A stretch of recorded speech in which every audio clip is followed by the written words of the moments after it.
అండి. నేను మహిళా వాకర్స్ క్లబ్ మాధవధార అధ్యక్షురాలిని.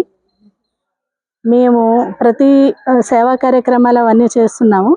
ప్రతి ఎర్త్ డే కానీ, వాటర్ సేవ్ డే కానీ, ఇలాగ అనేక రోజులు మేము ప్రత్యేకంగా తీసుకొని చేస్తూ ఉంటాము. అలాగే ఈసారి జూన్ 5వ తారీఖున పర్యావరణ దినోత్సవం సందర్భంగా ఈరోజు మేము స్కూలు పిల్లలకి మేము విషయం మీద, పర్యావరణం విషయం మీద ఆ కాన్సెప్ట్ తోటి మేము పెయింటింగ్ వేయించి కాంపిటీషన్ చేస్తున్నాము. పర్యావరణ పరిరక్షించుకోవాల్సిన బాధ్యత మనందరికీ ఉందని పిల్లల చిన్న వయసు నుంచి కూడా వాళ్ళకి అవగాహన కలిగించే ఉద్దేశంతో మేము ఈ పెయింటింగ్ కాంపిటీషన్స్ పెట్టామండి. చిన్న చిన్న పిల్లలు వాళ్ళ పెయింటింగ్స్ వేస్తూ ఎంతో అవగాహనతో వేస్తుంటే చాలా సంతోషంగా ఉంది. చాలా బాగా వేస్తున్నారు. వాళ్ళకి మన చిన్నపిల్లలు భవిష్యత్తు కాబట్టి మన ప్రపంచానికి, మన దేశానికి, మన వాతావరణానికి అన్నిటికీ చిన్నపిల్లలకు అవగాహన కలిగించవలసిన అవసరం మనకి ఎంతో ఉంది. ప్లాస్టిక్ వాడకాన్ని నిషేధించవలసిన అవసరం ఉంది. మన గాలిని, నీరుని, భూమిని మనం ఎంతో పరిరక్షించుకోవాల్సిన అవసరం ఉంది.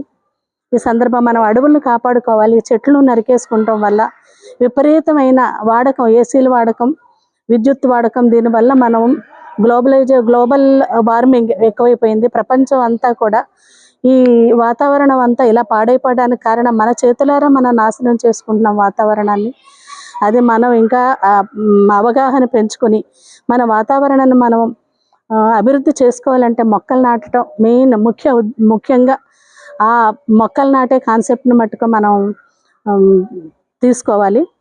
అందరికీ కూడా పిల్లలకి చిన్నప్పటి నుంచి కూడా వాళ్ళకి అవగాహన కలిగిస్తే వాళ్ళు చిన్న చిన్న పిల్లలకి పుట్టినరోజు సందర్భంగా ప్రతి పాప, ప్రతి బాబు కూడా మొక్కలు నాటాలని వాళ్ళకి అవగాహన కలిగిస్తే వాళ్ళకి అభిరుచి ఇది వచ్చి మన చుట్టూ ఉన్న వాతావరణాన్ని కాలుష్యరహితంగా చేసుకుంటాం.